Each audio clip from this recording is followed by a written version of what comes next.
Ketika membicarakan jalan raya, hampir semua orang membayangkan aspal, lampu lalu lintas, dan deretan mobil. Tetapi di beberapa kota di dunia, semua itu sama sekali tidak ada. Di sana, perahu menggantikan mobil. Warganya pergi bekerja, berbelanja, bahkan mengantar anak ke sekolah melalui jalur air. Karena itulah jalan raya mereka. Yang lebih mengejutkan lagi, beberapa kota ini sudah menggunakan jaringan kanal selama ratusan, bahkan ribuan tahun, jauh sebelum Venesia dibangun. Inilah 15 kota di dunia yang jalan rayanya berupa air. Kita mulai dari nomor 15, Cape Coral, Amerika Serikat.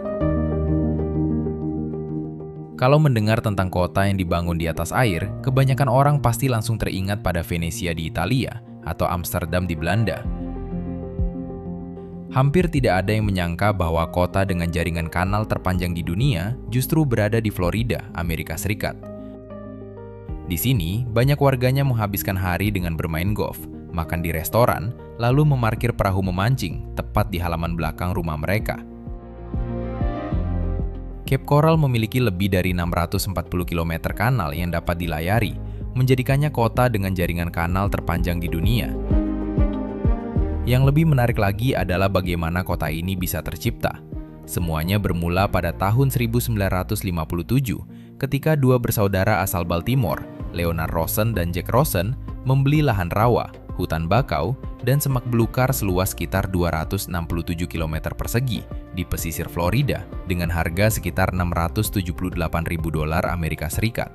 Saat itu, hampir tidak ada orang yang menginginkan lahan tersebut. Tanahnya berupa rawa basah yang dianggap tidak memiliki nilai ekonomi. Namun kedua bersaudara itu melihat peluang besar. Mereka tidak berniat melestarikan kawasan tersebut. Sebaliknya, mereka mulai mengeruk tanah dalam skala besar, menggali kanal-kanal baru, menimbun sebagian rawa dengan tanah hasil galian, lalu mengubahnya menjadi kawasan perumahan premium di tepi air.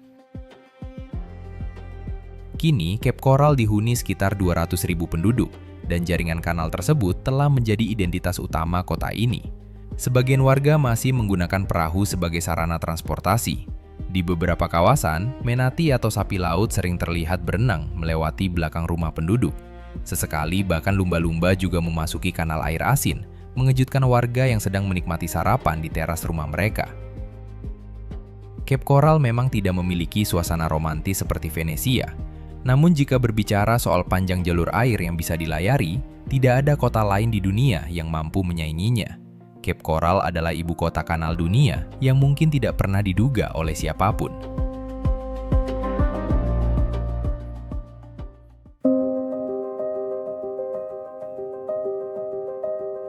Nomor 14, Giethoorn, Belanda. Bayangkan sebuah desa yang tidak memiliki jalan raya, tidak ada mobil, dan tidak ada suara kemacetan. Yang terdengar hanyalah riak air di kanal, langkah kaki di atas jembatan kayu, serta sesekali suara bebek yang mendarat di permukaan air. Inilah Giethoorn, sebuah desa kecil di Belanda yang dihuni sekitar 2.800 penduduk. Meski ukurannya tidak besar, Giethoorn sering disebut sebagai salah satu desa paling damai dan paling indah di dunia. Sejarah desa ini bermula sekitar tahun 1230. Saat itu, para pendatang menemukan bahwa tanah rawa di kawasan tersebut mengandung gambut, yaitu bahan bakar yang sangat berharga pada masa itu. Mereka kemudian menggali gambut dalam jumlah besar untuk dijadikan sumber energi. Namun, aktivitas itu meninggalkan lubang-lubang besar di berbagai tempat. Seiring berjalannya waktu, lubang tersebut terisi oleh air hujan hingga membentuk jaringan kanal sempit yang kini menjadi ciri khas Giethoorn. Selama berabad-abad berikutnya, penduduk membangun rumah-rumah mereka di atas pulau-pulau kecil yang terbentuk di antara kanal. Untuk menghubungkan satu pulau dengan pulau lainnya, mereka membangun sekitar 176 jembatan kayu berbentuk lengkung yang masih digunakan hingga sekarang. Menariknya, sejak awal desa ini memang tidak memiliki jalan raya. Alasannya sederhana, karena tidak pernah ada daratan yang cukup luas untuk membangun jalan. Akibatnya, kanal menjadi satu-satunya jalur transportasi utama. Hingga hari ini, warga Giethoorn masih bepergian menggunakan perahu. Kendaraan yang paling populer adalah Whisper Boat, yaitu perahu listrik berukuran kecil yang dirancang hampir tanpa suara. Di sepanjang tepian kanal berdiri rumah-rumah pertanian beratap jerami yang sebagian besar dibangun pada abad ke-18 dan ke-19. Halaman rumah mereka dipenuhi bunga warna-warni yang tumbuh hingga menyentuh bibir kanal, menciptakan pemandangan yang terasa seperti keluar dari sebuah buku dongeng. Di sini tidak ada deru mesin kendaraan, tidak ada klakson. Yang ada hanyalah air yang mengalir tenang, jembatan-jembatan kayu yang menghubungkan setiap sudut desa, serta suasana damai yang sulit ditemukan di tempat lain. Ketika musim dingin tiba dan seluruh kanal membeku, jalur air yang biasanya dipenuhi perahu berubah menjadi lintasan seluncur es, dan warga pun beraktivitas di atas permukaan kanal yang membeku.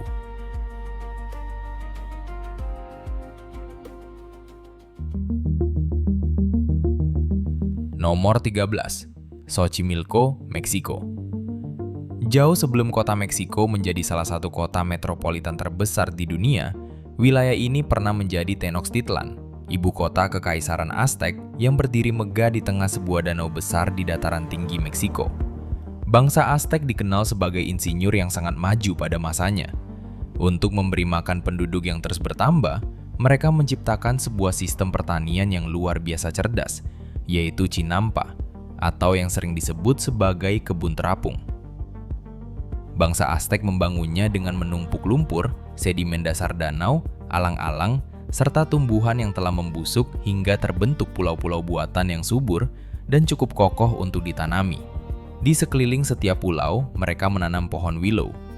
Akar-akar pohon tersebut tumbuh hingga menancap kuat ke dasar danau, membuat pulau-pulau buatan itu tetap stabil selama bertahun-tahun.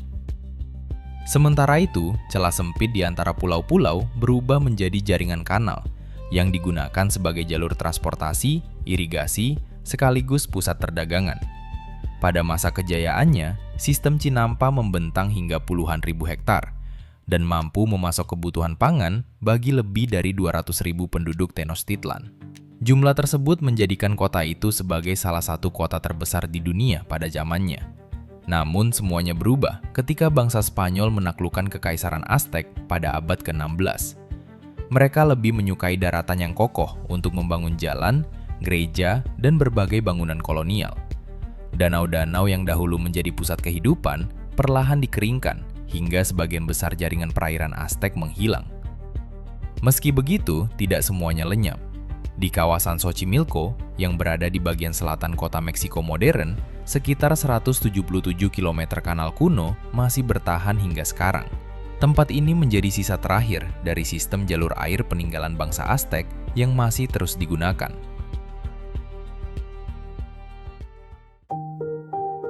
(12) Ganfie, Benin. Sekitar 24 km di utara kota terbesar di Benin, terdapat sebuah permukiman yang tampak seperti mengapung di atas permukaan danau. Kota ini dihuni sekitar 30.000 penduduk dan hampir setiap bangunan berdiri di atas tiang-tiang kayu yang ditancapkan ke dasar danau. Di sini tidak ada jalan raya, bahkan hampir tidak ada daratan yang bisa diinjak. Rumah, sekolah, gereja, pasar, hingga tempat usaha, semuanya dibangun di atas platform kayu yang berdiri beberapa meter di atas permukaan air. Satu-satunya cara untuk berpindah dari satu tempat ke tempat lain adalah menggunakan kano kayu tradisional. Namun, alasan mengapa kota ini dibangun di tengah danau jauh lebih menarik daripada bentuknya sendiri. Pada abad ke-17 hingga ke-18, wilayah Afrika Barat dikuasai oleh Kerajaan Dahomey, salah satu kerajaan yang paling kuat sekaligus paling ditakuti pada masanya. Kerajaan ini dikenal aktif melakukan penyerbuan ke desa-desa tetangga untuk menangkap penduduk yang kemudian dijual sebagai budak kepada para pedagang Eropa. Di tengah ancaman tersebut, suku Tofinu menemukan cara yang tidak pernah terpikirkan sebelumnya. Mereka mengetahui bahwa para prajurit Dahomey memegang sebuah pantangan keagamaan yang melarang mereka memasuki perairan atau menyerang orang-orang yang tinggal di atas air. Larangan itulah yang kemudian menyelamatkan mereka. Suku Tofinu memutuskan meninggalkan daratan dan membangun kehidupan baru di tengah danau. Mereka menancapkan tiang-tiang kayu ke dasar danau yang dangkal, mendirikan rumah-rumah di atasnya, lalu membentuk sebuah komunitas yang sepenuhnya mandiri. Strategi tersebut terbukti berhasil. Permukiman ini terus dihuni hingga sekarang, tanpa pernah ditinggalkan. Bahkan nama Ganvier dipercaya memiliki arti, kami berhasil bertahan hidup.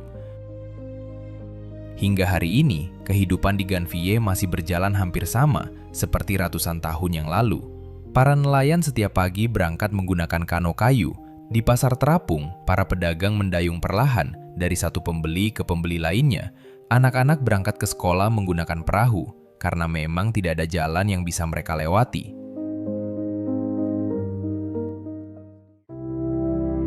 Nomor 11. Tigre, Argentina. Sekitar 32 km di utara Buenos Aires, terdapat sebuah kota yang terasa seperti berasal dari dunia yang berbeda.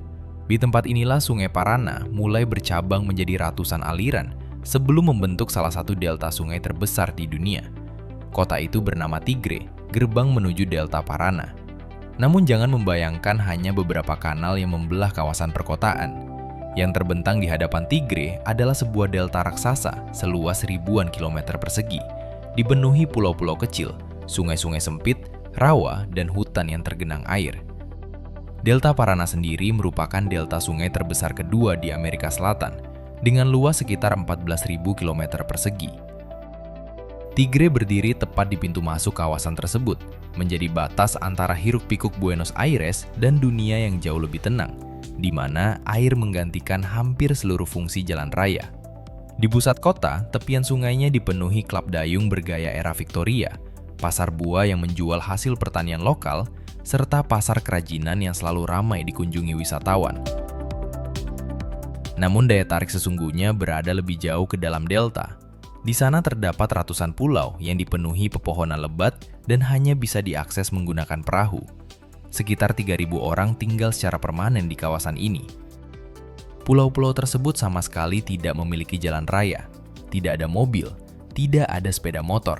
Semua orang datang dan pergi melalui air. Transportasi umum di sini berupa kapal penumpang yang dikenal sebagai lancha kolektiva.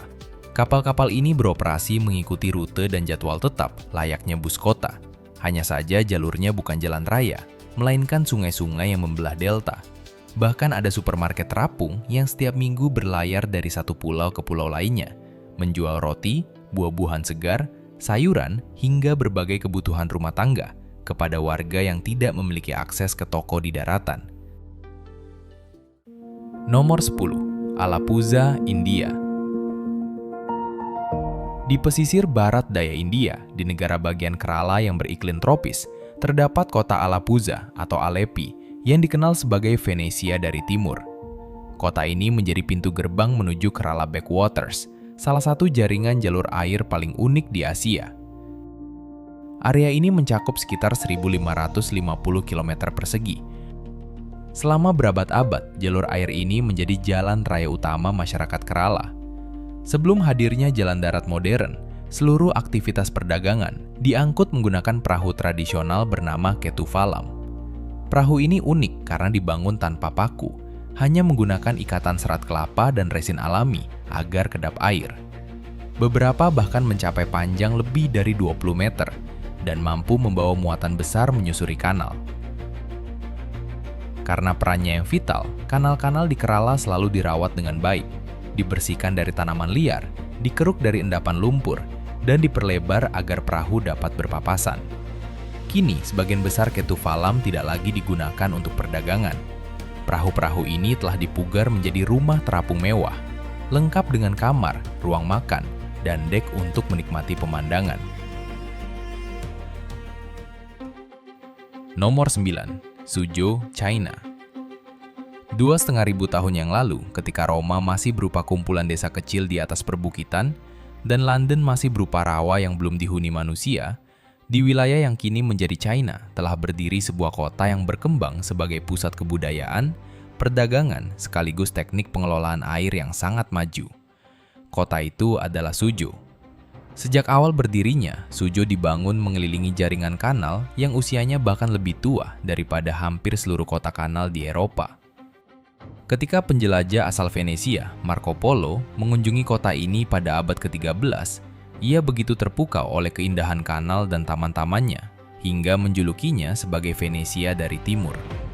Namun jika melihat urutan sejarah, julukan itu sebenarnya justru terbalik.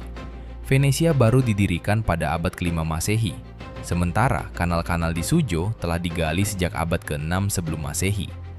Artinya, jika ingin benar-benar akurat, justru Venesia yang pantas disebut sebagai Suzhou dari barat. Suzhou terletak di tepi Danau Tai di Provinsi Jiangsu, sekitar 100 km di sebelah barat Shanghai. Sejak awal pembangunannya, kota ini memang dirancang sebagai kota air. Sekitar tahun 514 sebelum Masehi, Raja Helu dari negara Wu memerintahkan pembangunan Suzhou dengan tata kota yang sangat maju untuk ukuran zamannya. Kota ini menggunakan pola jalan menyerupai papan catur ganda, di mana setiap jalan utama selalu memiliki sebuah kanal yang membentang sejajar di sampingnya. Dengan desain tersebut, penduduk dapat berpindah melalui jalur darat maupun jalur air dengan sama mudahnya. Yang lebih menakjubkan lagi, konsep tata kota itu mampu bertahan hingga sekarang. Meski mengalami berbagai perubahan selama lebih dari 2.500 tahun, pola dasarnya masih tetap terlihat jelas. Hal ini menjadikan Suzhou sebagai salah satu rencana tata kota tertua di dunia yang masih terus digunakan hingga saat ini. Namun ketenaran Suzhou di dunia bukan hanya karena kanal-kanalnya. Kota ini juga memiliki 9 taman klasik yang telah ditetapkan sebagai situs warisan dunia UNESCO. Taman-taman tersebut dibangun antara abad ke-11 hingga abad ke-19 oleh para cendekiawan dan pejabat pemerintahan yang telah pensiun sebagai tempat untuk mencari ketenangan. Yang paling terkenal adalah Humble Administrator's Garden, taman klasik terbesar sekaligus paling terkenal di Suzhou. Taman ini dibangun mengelilingi sebuah danau kecil yang dihiasi pulau-pulau buatan, jembatan batu, pavilion tradisional, dan pepohonan yang ditata dengan sangat cermat. Kini, Suzhou telah berkembang menjadi kota modern dengan jumlah penduduk lebih dari 10 juta jiwa. Sebagian kanal memang telah ditimbun untuk memberi ruang bagi jalan raya dan pembangunan kota modern. Namun kawasan bersejarahnya masih tetap terjaga dengan baik.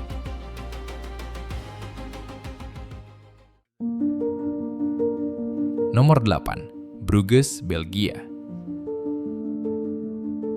Hal pertama yang terasa saat tiba di Bruges bukanlah kemegahan, melainkan ketenangannya yang hampir tidak masuk akal. Air di kanal-kanalnya nyaris tidak bergerak. Permukaannya seperti cermin raksasa yang memantulkan deretan rumah pedagang abad ke-14, lengkap dengan atap bertingkat khas Flanders, serta menara belfry setinggi sekitar 83 meter yang berdiri di tengah kota. Selama bertahun-tahun, Bruges dijuluki Venesia dari utara. Namun kota ini sebenarnya tidak membutuhkan julukan itu. Bruges punya identitasnya sendiri. Jaringan kanalnya sudah berusia hampir 900 tahun. Pada abad pertengahan, Bruges adalah salah satu pusat perdagangan terpenting di Eropa Utara. Kanal-kanal ini menjadi jalur penghubung ke Laut Utara, membawa masuk kain Flanders, wol Inggris, dan berbagai komoditas dari seluruh Eropa. Dari perdagangan inilah Bruges tumbuh menjadi salah satu kota terkaya di masanya. Namun kejayaan itu tidak abadi. Pada akhir abad ke-15, pelabuhan Bruges mulai tertutup endapan lumpur. Kapal-kapal besar tak lagi bisa berlabuh. Aktivitas perdagangan perlahan berpindah ke Antwerp, dan Bruges memasuki masa kemunduran panjang. Akan tetapi, justru dari kemunduran itulah kota ini terselamatkan. Karena kehilangan peran sebagai pusat ekonomi, pembangunan besar-besaran berhenti. Tidak ada dorongan untuk merobohkan bangunan lama dan menggantinya dengan struktur baru. Akibatnya, Bruges hampir tidak berubah selama berabad-abad. Kota ini seperti membeku dalam waktu. Kanal-kanalnya membentuk lingkaran mengelilingi pusat kota tua, sementara kanal kecil membelah bagian dalam kota. Salah satu pemandangan paling ikonik adalah tikungan kanal dengan deretan bangunan abad pertengahan dan menara belfry di latar belakang. Sudut ini menjadi salah satu lokasi paling banyak difoto di Belgia. Cara terbaik menikmati Bruges adalah dari atas perahu. Perahu-perahu kecil meluncur perlahan di bawah jembatan rendah, sementara pemandu menceritakan sejarah kota, rumah para pelukis Flemish, dan bangunan tua yang bahkan berdiri tepat di atas air.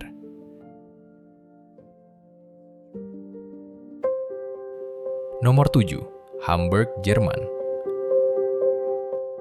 Kalau ada yang mengatakan bahwa satu kota di Jerman memiliki jumlah jembatan lebih banyak daripada Venesia, Amsterdam dan London digabungkan, mungkin terdengar seperti cerita yang dilebih-lebihkan. Namun kenyataannya memang demikian. Kota itu adalah Hamburg yang memiliki sekitar 2.500 jembatan.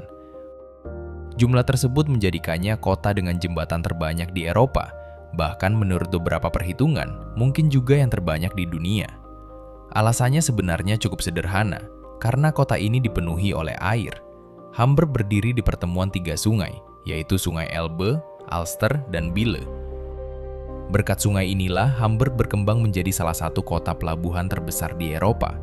Hingga sekarang, pelabuhan Hamburg masih menjadi pelabuhan terbesar di Jerman dan salah satu yang terbesar di Eropa. Kawasan pelabuhannya sendiri membentang lebih dari 70 km persegi, dipenuhi dermaga, gudang penyimpanan, dok kapal, dan terminal bongkar muat yang beroperasi hampir tanpa henti. Di sepanjang Sungai Alster dan berbagai sudut kota lainnya, terdapat lebih dari 30 kanal yang dikenal dengan sebutan Vliet. Kanal-kanal ini mengalir melewati kawasan permukiman, pusat bisnis, serta deretan gudang tua, lalu melintas di bawah ratusan jembatan batu dan baja yang menjadi ciri khas Hamburg.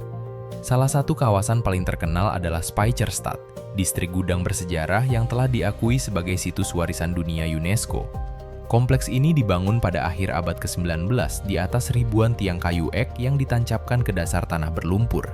Dahulu gudang-gudang bata merah yang megah ini digunakan untuk menyimpan kopi, teh, rempah-rempah, kakao, hingga tembakau yang datang dari berbagai penjuru dunia. Kini sebagian besar gudang tersebut telah disulap menjadi museum, galeri seni, kantor, restoran, hingga apartemen modern tanpa menghilangkan arsitektur aslinya. Bangunan paling ikonik di kawasan ini adalah Elbphilharmonie, gedung konser dengan atap kaca bergelombang yang tampak seperti ombak raksasa di atas gudang tua. Menariknya, fondasi bangunan megah tersebut benar-benar berdiri di atas kawasan pelabuhan. Inilah yang membuat Hamburg berbeda dari kota-kota air lainnya. Di satu sisi terdapat kanal-kanal sempit yang tenang membelah kawasan permukiman. Di sisi lain ada danau-danau luas yang memantulkan menara-menara gereja berwarna hijau tembaga. Lalu tidak jauh dari sana berdiri pelabuhan raksasa yang dipenuhi kapal kontainer, derek-derek baja, dan suara mesin yang bekerja tanpa henti.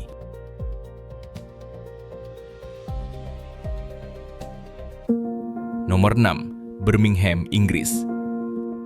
Berbeda dengan Venesia yang berkembang di atas air, kanal-kanal Birmingham dibangun untuk mendukung industri. Pada akhir abad ke-18, ketika revolusi industri mengubah Inggris, Birmingham berkembang menjadi pusat manufaktur yang membutuhkan cara murah dan efisien untuk mengangkut batu bara, besi, serta hasil produksi dalam jumlah besar. Pada tahun 1772, Insinyur James Brindley menyelesaikan pembangunan Birmingham Canal yang menghubungkan kota dengan tambang batu bara di Black Country. Biaya pengangkutan turun drastis, bahan baku dapat dikirim dalam jumlah besar, dan produk industri Birmingham mulai menjangkau seluruh Inggris. Keberhasilan itu memicu pembangunan kanal-kanal lain seperti Worcester and Birmingham Canal, Grand Union Canal, dan Stratford-upon-Avon Canal. Dalam beberapa dekade, Birmingham menjadi pusat jaringan jalur air pedalaman terbesar di dunia. Pada awal abad ke-19, kanal-kanal ini berfungsi layaknya jalan tol modern. Banyak pabrik bahkan dibangun langsung di tepi kanal agar barang dapat dipindahkan dari kapal ke gudang dengan mudah. Namun kejayaan itu berakhir ketika kereta api berkembang pesat pada pertengahan abad ke-19. Transportasi rel jauh lebih cepat dan efisien, sehingga perdagangan melalui kanal perlahan menghilang. Selama puluhan tahun, kanal-kanal Birmingham terbengkalai, airnya kotor, dan banyak warga bahkan nyaris melupakan keberadaannya. Keadaan mulai berubah pada dekade 1980-an. Pemerintah kota membersihkan kanal, memperbaiki jalur pejalan kaki, dan mengubah gudang-gudang tua menjadi apartemen, restoran, kafe, serta galeri seni. Kawasan seperti Gas Street Basin dan Brindley Place yang dulu identik dengan industri, kini menjadi salah satu pusat aktivitas paling ramai di Birmingham. Saat ini, kanal-kanal tersebut tidak lagi menjadi jalur pengangkutan batu bara, melainkan simbol kebangkitan kota. Birmingham membuktikan bahwa infrastruktur yang pernah ditinggalkan dapat dihidupkan kembali dan menjadi bagian penting dari identitas modern sebuah kota. Nomor 5. Bangkok, Thailand. Sulit dipercaya, tetapi ada masanya ketika Bangkok hampir tidak memiliki jalan raya sama sekali. Seluruh kehidupan kota berlangsung di atas air. Rumah-rumah penduduk, kuil-kuil, pasar tradisional, hingga kompleks istana kerajaan dibangun di sepanjang tepian sungai dan ratusan kanal yang oleh masyarakat Thailand disebut klong. Pada abad ke-19, para pelancong dari Eropa bahkan menjuluki Bangkok sebagai Venesia dari Timur. Dan kali ini, julukan tersebut benar-benar menggambarkan kenyataan. Bangkok memang merupakan kota air dalam arti yang sesungguhnya. Hampir seluruh aktivitas masyarakat berlangsung di atas air, di tepi air, dan bergantung pada air. Pada masa itu, jalan beraspal masih menjadi sesuatu yang asing bagi sebagian besar penduduk kota. Jaringan klong pertama mulai dibangun pada abad ke-18. Sebagian kanal dibuat sebagai parit pertahanan untuk melindungi Grand Palace dan kawasan kerajaan dari serangan musuh. Kanal-kanal lainnya berfungsi sebagai saluran irigasi yang mengairi sawah-sawah luas di sekitar kota. Seiring berkembangnya Bangkok sepanjang abad ke-19, semakin banyak kanal baru yang digali. Kanal-kanal tersebut menghubungkan kawasan permukiman, pasar, pelabuhan, hingga pusat perdagangan. Pada pertengahan abad ke-19, jaringan kanal telah berubah menjadi urat nadi utama ibu kota Thailand. Namun, semuanya mulai berubah pada abad ke-20. Pemerintah memilih membangun jalan raya sebagai tulang punggung transportasi kota. Ratusan kanal dikeringkan, ditimbun, lalu diubah menjadi jalan beraspal untuk menampung semakin banyak kendaraan. Sedikit demi sedikit, air yang selama berabad-abad menjadi identitas Bangkok digantikan oleh aspal dan kemacetan lalu lintas. Menjelang akhir abad ke-20, diperkirakan sekitar 80% jaringan kanal asli Bangkok telah hilang. Meski demikian, warisan kota air itu belum benar-benar lenyap. Hingga kini masih terdapat sekitar 1.100 km kanal yang bertahan, terutama di kawasan barat Bangkok. Disinilah wajah Bangkok tempo dulu masih dapat ditemukan. Pada pagi hari dan setiap akhir pekan, pasar-pasar terapung kembali ramai dipenuhi pembeli. Bangkok memang telah kehilangan sebagian besar kanalnya akibat pembangunan jalan raya. Namun kanal-kanal yang masih tersisa seolah menjadi jendela menuju masa lalu, memperlihatkan seperti apa wajah ibu kota Thailand sebelum dipenuhi mobil dan gedung-gedung modern.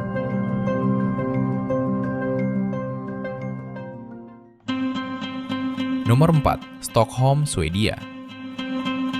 Kebanyakan kota besar dibangun di tepi sungai atau di pinggir laut. Namun Stockholm berbeda. Kota ini dibangun di tengah air. Ibu kota Swedia ini berdiri di atas 14 pulau yang berada tepat di pertemuan Danau Mälaren dan Laut Baltik. Ke-14 pulau tersebut dihubungkan oleh sekitar 57 jembatan, sementara teluk, selat, dan kanal alami mengelilinginya dari segala arah. Sekitar 30% wilayah Stockholm berupa perairan, sementara hampir 30% lainnya merupakan taman dan ruang terbuka hijau. Artinya, area yang benar-benar dipenuhi bangunan dan jalan raya bahkan tidak mencapai setengah dari keseluruhan wilayah kota. Hasilnya adalah sebuah ibu kota yang terasa jauh lebih lega dibandingkan kebanyakan kota besar di Eropa. Keberadaan air juga membuat cahaya di Stockholm terlihat berbeda. Pada musim panas, ketika matahari hampir tidak pernah benar-benar tenggelam, pantulan sinarnya di permukaan air menciptakan nuansa keemasan yang membuat kota tetap terang bahkan hingga larut malam. Sebaliknya, saat musim dingin tiba, cahaya berubah menjadi kebiruan dan jauh lebih redup. Pada musim yang sangat dingin, sebagian teluk bahkan membeku, sehingga warga dapat berjalan atau bermain di atas permukaan es. Stockholm didirikan pada pertengahan abad ke-13 di sebuah pulau kecil bernama Gamlastan atau Kota Tua. Lokasi tersebut dipilih karena berada di jalur strategis antara Danau Mälaren dan Laut Baltik. Siapapun yang menguasai titik ini dapat mengendalikan seluruh jalur perdagangan yang keluar masuk wilayah pedalaman Swedia. Hingga sekarang, jalan-jalan sempit di Gamlastan masih dipertahankan seperti pada abad pertengahan.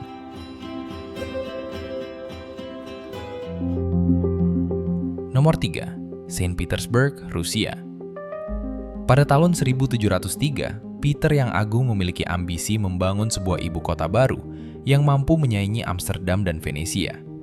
Masalahnya, lokasi yang dipilih bukanlah lahan yang ideal, melainkan delta Sungai Neva yang berupa rawa berlumpur di tepi Teluk Finlandia, tempat sungai bercabang menjadi puluhan saluran sebelum bermuara ke Laut Baltik. Banyak orang menganggap lokasi itu mustahil dijadikan kota. Tanahnya selalu basah, musim dinginnya sangat keras, dan hampir seluruh kawasan harus direklamasi terlebih dahulu. Namun Peter tetap melanjutkan proyek tersebut karena ia menginginkan sebuah pelabuhan besar yang menjadi gerbang Rusia menuju Eropa. Pembangunan Saint Petersburg kemudian menjadi salah satu proyek teknik terbesar sekaligus paling mematikan pada masanya. Puluhan ribu pekerja, termasuk petani yang dipaksa bekerja dan tawanan perang, dikerahkan untuk mengeringkan rawa, menanam ribuan tiang kayu sebagai fondasi, serta mengangkut batu dari berbagai wilayah Rusia. Kondisi kerja yang sangat berat menyebabkan ribuan pekerja meninggal akibat penyakit, cuaca ekstrim, dan kelelahan. Sejumlah sejarawan memperkirakan lebih dari 30.000 orang tewas selama pembangunan kota ini. Karena itulah muncul ungkapan bahwa Saint Petersburg dibangun di atas tulang belulang manusia. Meski lahir dari proyek yang penuh pengorbanan, hasil akhirnya benar-benar luar biasa. Saint Petersburg berdiri di atas 42 pulau yang dihubungkan oleh lebih dari 800 jembatan, serta dialiri sekitar 90 sungai, kanal, dan anak sungai. Sungai Neva menjadi jalur air utama yang membelah kota sebelum bercabang ke berbagai arah menuju Laut Baltik. Dari sungai inilah jaringan kanal menyebar ke seluruh penjuru kota, melewati istana, gereja, taman, dan bangunan-bangunan pemerintahan bergaya klasik. Keindahan itu bukan terjadi secara alami. Peter yang Agung memang menjadikan air sebagai bagian utama dari rancangan kotanya. Ia mendatangkan insinyur dari Belanda untuk merancang sistem kanal dan drainase, sekaligus memerintahkan agar bangunan-bangunan penting menghadap ke sungai, sehingga memberikan kesan megah bagi siapapun yang datang melalui jalur air. Salah satu kanal paling terkenal adalah Kanal Griboyedov, yang melintasi pusat kota dan melewati Church of the Savior on Spilled Blood, gereja berkubah warna-warni yang menjadi ikon Saint Petersburg. Sementara Sungai Moika mengalir di depan Istana Yusupov, tempat terbunuhnya Grigori Rasputin pada tahun 1916, serta deretan istana megah peninggalan Kekaisaran Rusia. Atraksi lain yang selalu menarik perhatian wisatawan adalah jembatan angkat di atas Sungai Neva. Setiap malam antara musim semi hingga musim gugur, jembatan-jembatan ini diangkat secara bergantian agar kapal-kapal besar dapat melintas menuju Laut Baltik. Ribuan orang berkumpul di tepian sungai untuk menyaksikan pemandangan tersebut yang telah menjadi tradisi selama lebih dari 1 abad. Tradisi ini juga memiliki konsekuensi unik. Siapapun yang berada di sisi sungai yang salah ketika jembatan mulai terangkat harus menunggu hingga pagi karena seluruh jalur penyeberangan berputus sementara. Kini, Saint Petersburg dihuni lebih dari 5 juta penduduk dan menjadi salah satu kota paling indah di Eropa. Mungkin ada kota yang memiliki kanal lebih panjang atau jembatan lebih banyak, tetapi hanya sedikit kota yang sejak awal dirancang agar air dan arsitektur menyatu menjadi identitas utamanya. Itulah alasan mengapa Saint Petersburg masih dianggap sebagai salah satu kota air paling spektakuler yang pernah dibangun manusia. Nomor 2. Amsterdam, Belanda. Sulit dipercaya, tetapi Amsterdam seharusnya tidak pernah bisa berdiri. Kota ini didirikan pada akhir abad ke-12 di muara Sungai Amstel, tepat di atas lahan rawa yang sangat lunak. Tanahnya begitu basah, sehingga para penduduk pertama harus membangun sebuah bendungan untuk mencegah air laut menenggelamkan permukiman mereka. Bendungan itulah yang kemudian memberi nama kota ini, Amsterdam, yang lama-kelamaan berubah menjadi Amsterdam. Sejak saat itu, hubungan Amsterdam dengan air selalu menjadi bagian dari identitas kota. Selama lebih dari 800 tahun, warga Belanda terus berusaha mengendalikan air sekaligus hidup berdampingan dengannya. Wajah Amsterdam yang kita kenal sekarang mulai terbentuk pada abad ke-17, ketika Belanda memasuki zaman keemasan. Saat itu Amsterdam menjadi pusat perdagangan terbesar di dunia, menghubungkan jalur dagang dari Karibia hingga Indonesia. Ledakan ekonomi tersebut mendorong pemerintah kota membangun proyek perluasan terbesar dalam sejarah Amsterdam. Di sepanjang kanal, pemerintah menyediakan lahan bagi para pedagang kaya untuk membangun rumah. Hasilnya adalah deretan rumah sempit dengan atap bertingkat yang kini menjadi ikon Amsterdam. banyak wisatawan mengira bangunan-bangunan itu tampak sedikit miring karena usia. Padahal sebagian besar memang sengaja dirancang sedikit condong ke depan agar barang yang diangkat menggunakan katrol ke lantai atas tidak membentur dinding bangunan.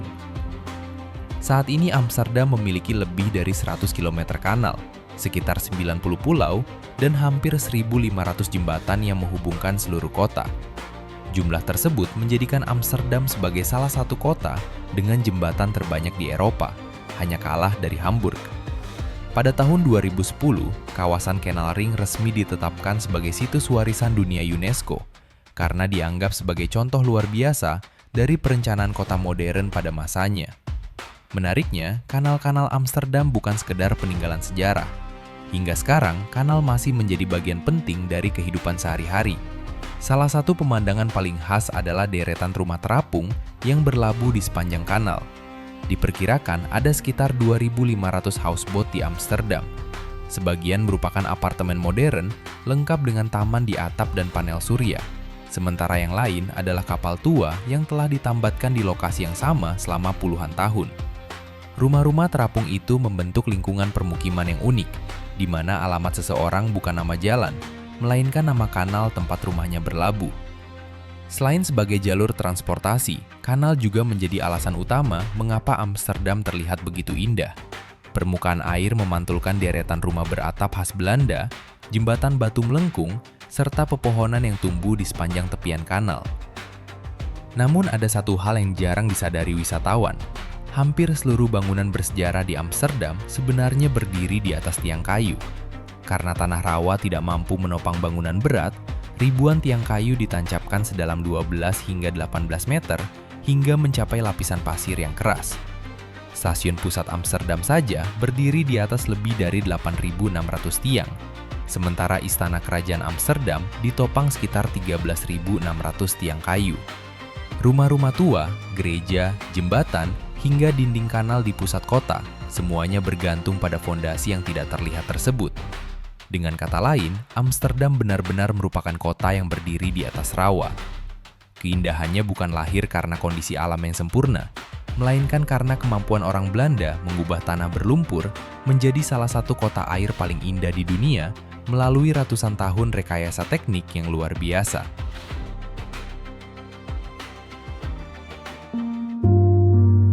Nomor 1. Venesia, Italia. Di posisi pertama tentu saja ada Venesia. Hampir tidak ada kota di dunia yang lebih terkenal sebagai kota air daripada Venesia. Begitu keluar dari stasiun Santa Lucia, pemandangan pertama yang menyambut adalah Grand Canal yang membelah kota. Saat itulah kebanyakan orang baru benar-benar menyadari bahwa Venesia memang berbeda dari kota manapun di dunia. Di sini tidak ada mobil, bus, ataupun sepeda motor. Seluruh perjalanan dilakukan dengan berjalan kaki atau menggunakan perahu. Venesia dibangun di atas 118 pulau kecil di Laguna Venezia yang saling dihubungkan oleh lebih dari 400 jembatan dan dipisahkan oleh sekitar 150 kanal. Kanal-kanal inilah yang berfungsi sebagai jalan raya utama sejak kota ini berdiri lebih dari 1.500 tahun lalu. Jalur air paling terkenal adalah Grand Canal, kanal sepanjang hampir 4 km yang membelah pusat kota membentuk huruf S. Di sepanjang kanal berdiri istana-istana megah bergaya gotik, Bizantium, Renaissance, hingga Barok yang langsung menghadap ke air. Di atas Grand Canal berdiri jembatan Trialto, jembatan tertua yang telah menghubungkan kedua sisi kota sejak tahun 1591. Tak jauh dari sana terdapat Bridge of Sighs, jembatan yang menghubungkan istana Doge dengan penjara tua. Menurut legenda, para tahanan akan menghela napas ketika melewati jembatan itu, karena untuk terakhir kalinya mereka dapat melihat keindahan Venesia sebelum dipenjara. Namun Grand Canal hanyalah sebagian kecil dari kota ini. Justru kanal-kanal sempit yang membelah kawasan permukiman menjadi tempat Venesia menunjukkan pesona sebenarnya. Perahu pengangkut barang melewati lorong air yang sempit, jemuran pakaian menggantung di antara bangunan tua, sementara suara yang paling sering terdengar hanyalah riak air dan lonceng gereja dari kejauhan. Bahkan tersesat di Venesia dianggap sebagai bagian dari pengalaman wisata. Gang-gang kecil yang berliku dan ratusan jembatan membuat pengunjung hampir pasti salah jalan. Namun setiap belokan biasanya justru membawa Anda menemukan alun-alun tersembunyi, kanal yang tenang, atau bangunan berusia ratusan tahun yang jarang diketahui wisatawan. Sejarah Venesia sendiri dimulai pada abad ke-5 ketika penduduk dari daratan Italia melarikan diri ke Laguna untuk menghindari invasi setelah runtuhnya Kekaisaran Romawi Barat. Mereka menancapkan jutaan tiang kayu ke dasar lumpur sebagai fondasi, lalu membangun permukiman yang perlahan berkembang menjadi Republik Venesia, salah satu kekuatan maritim terbesar di dunia selama lebih dari 5 abad. Kini Venesia menghadapi tantangan baru. Naiknya permukaan laut membuat banjir musiman aqua alta semakin sering terjadi. Untuk mengatasinya, Italia membangun MOSE, sistem pintu air raksasa yang mulai beroperasi pada tahun 2020 untuk menahan air laut saat pasang tinggi. Selain itu, Venesia juga harus menghadapi ledakan jumlah wisatawan. Setiap tahun sekitar 25 juta orang datang berkunjung, sementara penduduk tetapnya kini hanya sekitar 50.000 jiwa. Bahkan pemerintah mulai memberlakukan biaya masuk bagi wisatawan harian sebagai upaya mengurangi kepadatan. Meski terus menghadapi ancaman banjir dan tekanan pariwisata, Venesia tetap bertahan. Selama lebih dari 1.500 tahun, kota ini telah melewati perang, wabah penyakit, kebakaran, hingga perubahan zaman. Dan sampai hari ini, belum ada kota lain yang mampu menandingi Venesia sebagai kota yang benar-benar menjadikan air sebagai jalan raya utama.